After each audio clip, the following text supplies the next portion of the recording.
Halo teman horor, kembali lagi bersama saya Mas Aurin. Kali ini saya akan membawakan cerita yang judul Tersesat di Nusa Kambangan oleh Mbak Esot. Sebelum mulai ceritanya, jangan lupa like, comment, dan subscribe agar kalian tidak ketinggalan cerita selanjutnya.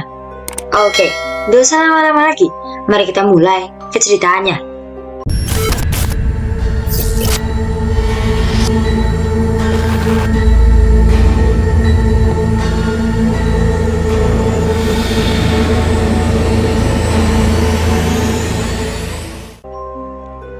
Tersesat di Nusa Kambangan. Halo Pak, masih nyedap karet? Tanya suara perempuan dari telepon genggam. Masih Bu, jawab lelaki itu. Sebentar lagi gelap. Aku kan udah bilang kalau nyedap karet jangan kemalaman, sahut suara itu. Tanggung Bu, tinggal sedikit lagi. Sugiman menutup telepon genggam jadul miliknya. Ia malas mendengarkan ocehan istrinya yang marah-marah karena ia sering pulang malam dari hutan.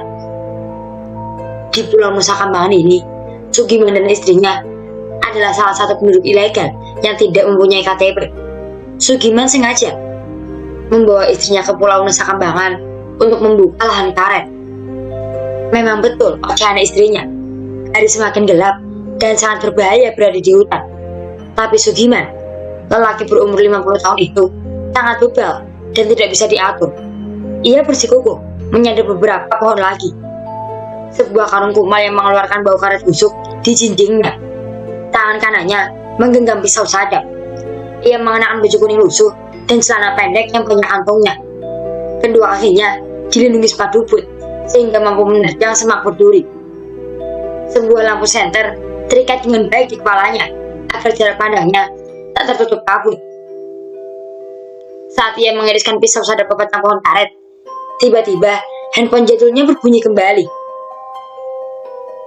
Iya Bu, ini mau pulang, sergah Sugiman tanpa menunggu lawan bicaranya. Tapi tidak ada suara apapun di seberang telepon itu. Bu, periksa Sugiman sambil mendekatkan handphone jadulnya ke telinga. Bu, Sugiman. Yang terdengar malah suara lelaki terkesan berbisik. Sontak saja Sugiman kaget dan telepon tiba-tiba terputus. Segera ia cek di riwayat panggilan masuk, tapi tidak ada satu nomor pun di sana. Ia menarik napas, mencoba untuk tenang, lalu berjalan lagi ke pohon karet berikutnya. Sesampainya di sebuah pohon karet, ia terheran-heran lantaran getah karet di pohon itu menetes-netes seperti ada yang menyebabnya. Pada batangnya pun terlihat garis bekas pisau sadap yang masih baru. Sugiman yakin hal ini bukan perbuatan pencuri karena patok karet masih utuh dan tidak mungkin juga ada orang yang sebodoh itu mau menyedap pohon tanpa mencuri karetnya. Ia kemudian mengambil karet dalam batok lalu berjalan kembali ke pohon berikutnya. Langit sudah sepenuhnya gelap. Hanya senter Sugiman satu-satunya penerang di hutan itu. Ketika ia memeriksa pohon berikutnya, lagi-lagi pohon itu seperti baru saja disadap orang. Getahnya mengalir ke patok. Ada bekas pisau di batang pohonnya. Jantungnya mulai deg-deg tak karuan. Bulu kuduk berdiri semua. Kemudian saat ia hendak menuju pohon berikutnya, terlihat sosok tanpa kepala yang sedang menyadap pohon karet miliknya. Mbah Syukur, pekik Sugiman. Ia tidak pernah terpikir kalau mitos itu nyata. Mbah Syukur diyakini sebagai arwah paling kuat yang menghuni Pulau Nusa Kambangan. Menurut cerita yang ia dengar dari masyarakat, dulunya Mbah Syukur adalah seorang narapidana yang dihukum mati dengan cara dipenggal. Kini sosok itu ada di hadapannya. Tanpa ambil ancang-ancang lagi, segera Sugiman melempar pisau sadapnya dan berlari sekencang-kencangnya. Sepatu boot yang ia gunakan menerjang semak-semak. Bahkan tanaman nanas yang menyelimuti ia terjang saja. Sekeliling sangat gelap. Hanya cahaya senter di atas kepalanya yang menjadi satu-satunya cahaya. Sugiman berhenti. Napasnya ngos-ngosan. Dadanya sesak, bajunya basah oleh keringat. Tangan dan kakinya gemetar. Sugiman menoleh ke kiri dan kanan. Dia tidak tahu sudah berlari berapa kilometer. Dia bersandar ke salah satu pohon karet. Betapa terkejutnya saat pandangannya tertuju pada sayatan di pohon karet yang masih baru. Tak jauh dari situ, sosok yang diyakini sebagai Mbah Syukur pun terlihat masih sibuk menghadap karet. Sugiman menyadari ia ada di tempat semula saat pertama kali melihat sosok Mbah Syukur. Sayangnya, ketika ia memutuskan berlari lagi, kakinya tidak dapat digerakkan, seperti dipaku ke tanah. Sosok tanpa kepala burung itu mendekat pada Sugiman dengan langkah patah-patah. Darah segar mengucur dari leher tanpa kepala itu. "Ampun, Mbah Syukur, ampun!" Sugiman menangis sejadi-jadinya. Dan malam semakin larut. Dalam sebuah gedung tua, Roni melakukan sebuah transaksi narkoba kepada pelanggannya. Sudah bertahun-tahun ia melakukan pekerjaan sebagai pengedar narkoba. Kali ini pelanggannya semakin kecanduan. Itu artinya kesempatan untuk Roni menaikkan harga narkoba miliknya. Yang ia jual narkoba jenis sabu-sabu. Sudah banyak di lingkungannya yang menjadi korban Roni. Tapi nasib baik tidak selalu berpihak kepada Roni. Ia tidak tahu kalau polisi sudah berhari-hari mengintainya. Kamar kos yang ia tempati sebenarnya sudah dikepung oleh intel. Ada intel yang pura-pura jadi penghuni kos baru, ada yang jadi tukang bakso, ada yang jadi tukang gorengan, bahkan ada yang jadi tukang parkir di gedung dekat Roni biasa menjual narkoba. Jangan bergerak. 10 polisi mengelilingi Roni. Mereka menodongkan senjata api ke arah Roni dan pelanggannya. Hari itu juga ia ditangkap polisi. Bahkan di kosnya, polisi menemukan 10 kg sabu-sabu. Berbulan-bulan, Roni mengikuti persidangan. Ia kemudian dijatuhi hukuman mati oleh pengadilan. Kain hitam yang menutupi kepala Roni dibuka dengan paksa oleh petugas. Rambut ikannya acak-acakan. Ia mengelilingkan kepala, membicingkan mata. Pandangannya masih sedikit buyar. Matanya melirik ke sekeliling. Terlihat gelap karena malam hari. Air laut bergoyang tenang di hadapannya. Ia mendongakkan kepala dan membaca tulisan di sebuah gapura. Dermaga Wijayapura. Sebuah dermaga untuk menyeberang ke Pulau Nusa Kambangan. Roni menelan ludahnya sendiri. Ia sekarang duduk di atas sebuah kapal. Ia tahu kalau dirinya akan dibawa ke Pulau Nusa Kambangan sebelum dieksekusi nanti 5 bulan lagi. Kedua tangannya diborgol ketat. 2 orang polisi berbadan gagah menjaganya di sisi kiri dan kanan. Roni menyandarkan punggungnya ke kursi. Kapal mulai berjalan, perlahan meninggalkan dermaga Wijayapura. "Berapa jam kita sampai, Pak?" tanya Roni. "Gak nyampe 30 menit, jawab petugas dengan ketus. Roni melempar pandangan ke laut yang gelap. Hanya cahaya lampu kerlap-kerlip terlihat dari perumahan warga di dermaga Wijayapura. Tidak sengaja, mata Roni melihat sebuah perahu kecil tanpa lampu bergerak mendekati kapal yang ia tumpangi. Roni meruncingkan pandangannya dan terkejut bukan main saat melihat sosok nama kepala sedang berdiri di atas perahu itu. "Pak, ada setan, lihat Pak," sergah Roni. Tapi saat petugas mengecek, perahu itu hilang entah kemana. Bulu kuduk Roni berdiri semua. Setibanya di dermaga Sodong, Roni dijemput sebuah mobil truk berwarna hijau yang bertuliskan mobil tahanan. Ia digiring masuk ke dalam mobil itu. Di perjalanan, ia melempar pandang keluar jendela mobil dan terkejut kembali saat melihat sosok lelaki tanpa kepala berdiri di pinggir jalan. Ia kemudian memejamkan mata dan tidak mau melihat keluar lagi. Benar kata orang-orang, pulau ini memang banyak setannya. Malam semakin larut. Roni tiba di lapas Batu, sebuah lapas untuk narapidana kelas kakap. 2 orang polisi berbadan kekar memegangi pundaknya dan mengawalnya menuju gerbang lapas. Di sana, Roni disambut dua orang lelaki berbulu buncit yang mengenakan seragam dinas lengkap dengan sepatu putih hitam. Rupanya pintu gerbang tersebut. Terdengar nyaring, suara cendet gesekan roda gerbang membuat ngilu di telinga. "Iya, masuk," suruh petugas berseragam dinas. Langkah Roni terasa berat. Ia tidak menyangka kalau hidupnya akan berakhir di Nusa Kambangan. Kepalanya menengok ke kiri dan ke kanan, memerhatikan sekeliling. Pagar penjara sangat tinggi, dan di ujungnya terdapat kawat duri yang dipasangkan dengan rapi. Sementara di sudut-sudut pagarnya terdapat posko pemantau. Di atas sana ada petugas yang berjaga 24 jam. Mereka semua adalah para penembak jitu dengan senapan laras panjang yang siap menembak siapapun yang berani kabur dari lapas. Penjagaan bukan hanya sampai situ. Lampu tembak juga terpasang di sudut-sudut pagar penjara untuk memudahkan pemantauan di malam hari.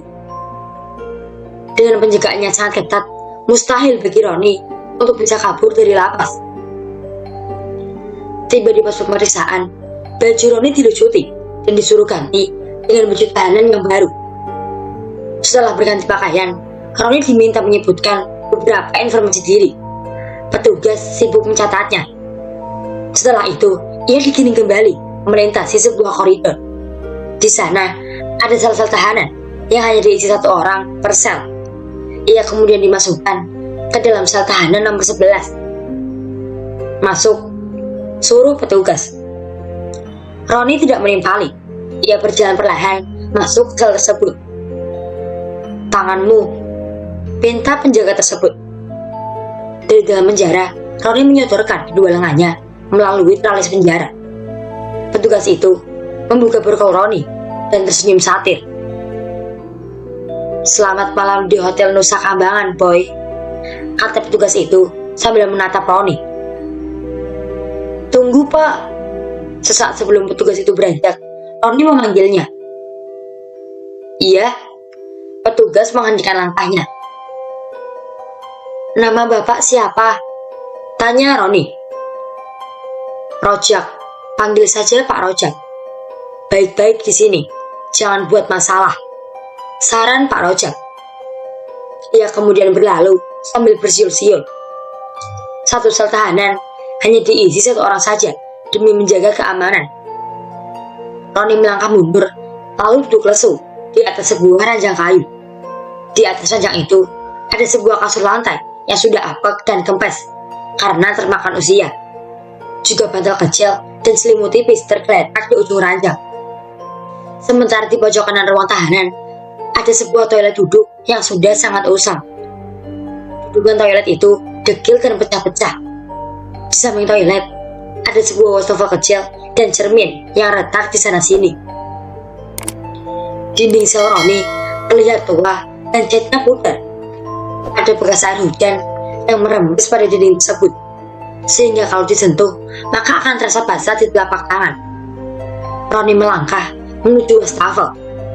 Ia menyalakan airnya dan melihat kontrol wajahnya di cermin. Wajahnya terlihat sangat kusut. Sungguh, ia tidak pernah menyangka hidupnya sebentar lagi akan berakhir.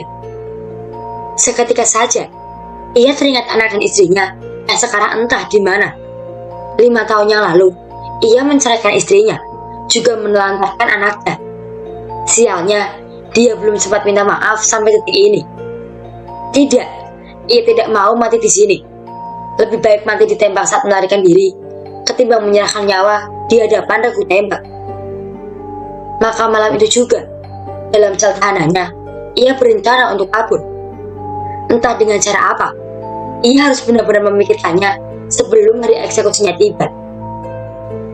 Saat benak Roni sedang memikirkan cara untuk kabur, tiba-tiba saja satu setetes darah dari atas mengenai rambutnya. Ia terkejut lalu mendongak ke atas, tapi tidak ada apa-apa. Akhir-akhir ini Roni heran dengan sel yang ia tempati. Dinding atasnya sering meneteskan darah ketika malam tiba. Sudah 3 hari dia harus membersihkan lantainya dari bercak darah. Darah yang menetes dari dinding tembok atas adalah darah segar. Roni tidak tahu pasti apakah itu darah manusia atau hewan.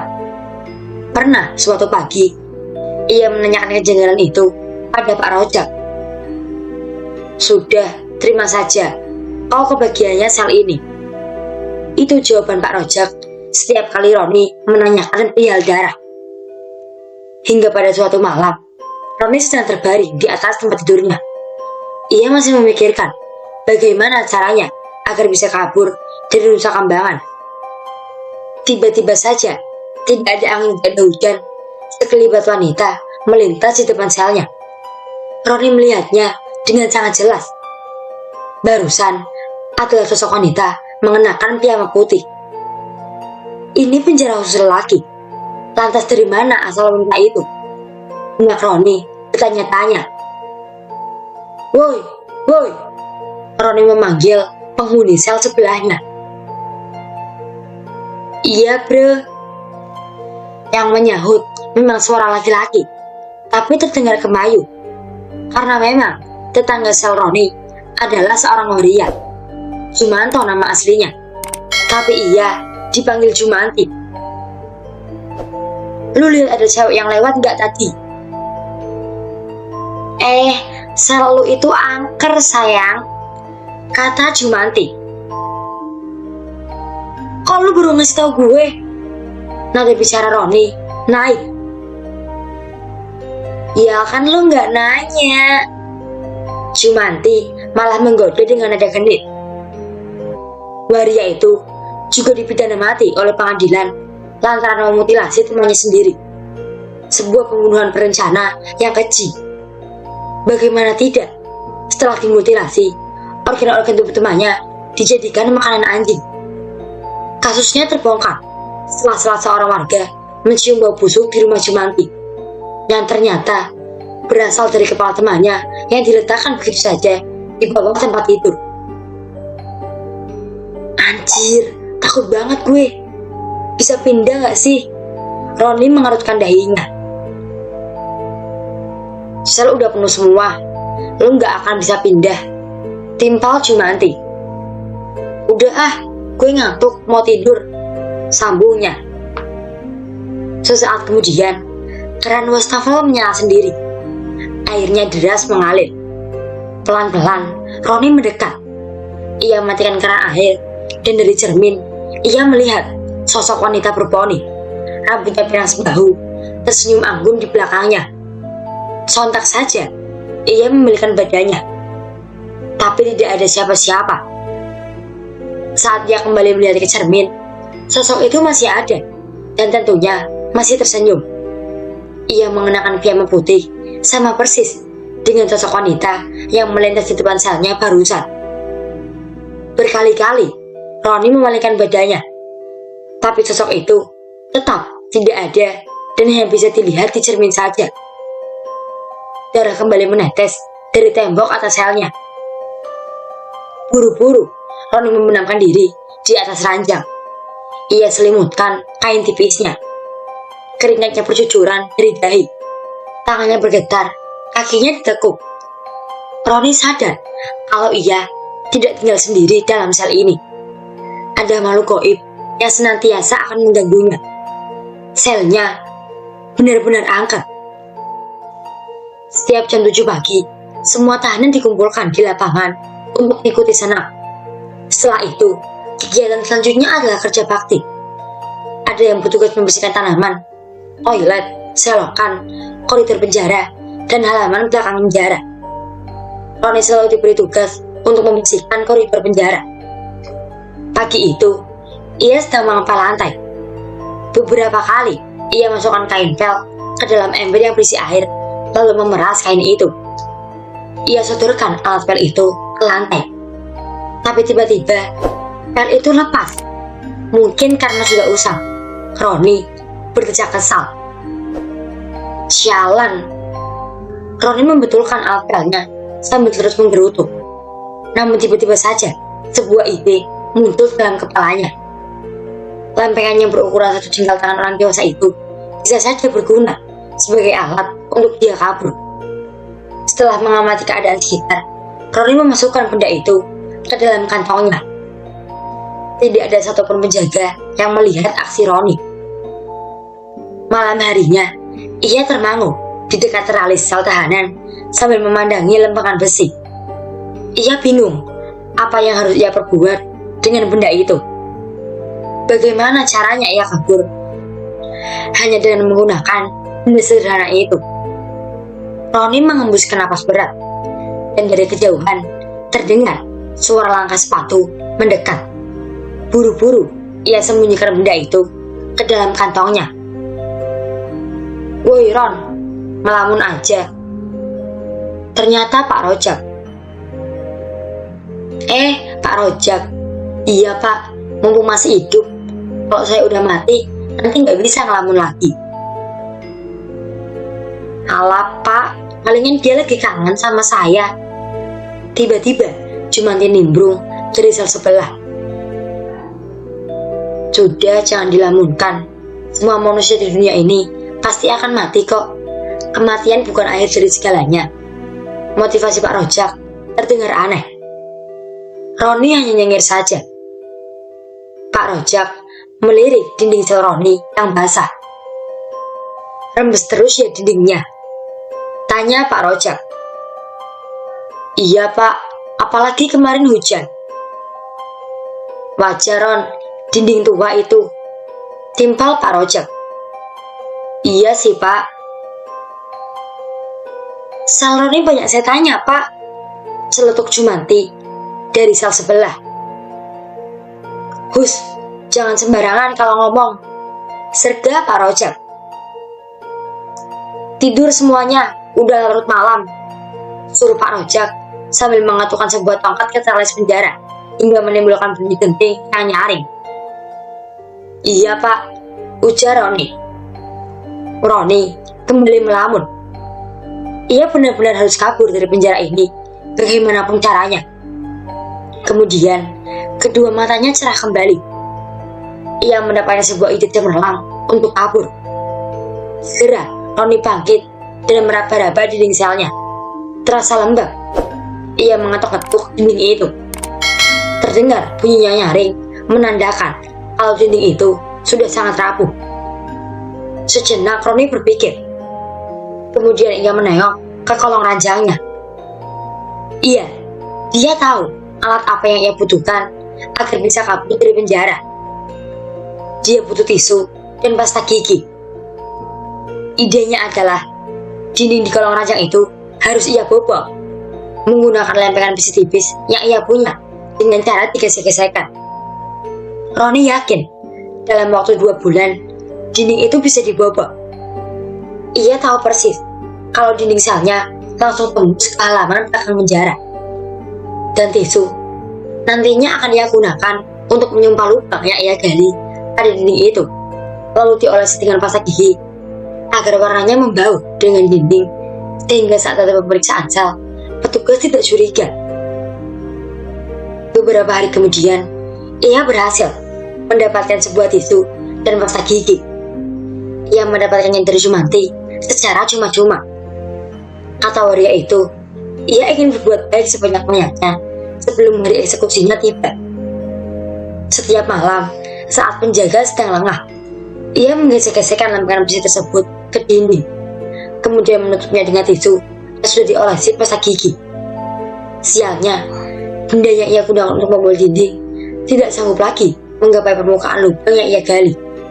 Lalu, diikatnya lempengan besi itu dengan sebuah potongan kayu yang ia temukan saat kerja bakti. Usahanya berhasil. Alatnya sekarang bisa menyentuh permukaan dinding. Setelah hampir 2 bulan menggali dinding, akhirnya dinding itu bisa dibobol. Roni hanya tinggal menunggu waktu yang pas untuk melarikan diri. Ia sudah memikirkan matang-matang rencana ini, dan ia yakin pasti berhasil. Dan cerita tentang tersesat di Nusa Kambangan pun bersambung. Bagi kalian yang masih penasaran dengan ceritanya, jangan lupa tonton Tersesat di Nusa Kambangan di part selanjutnya.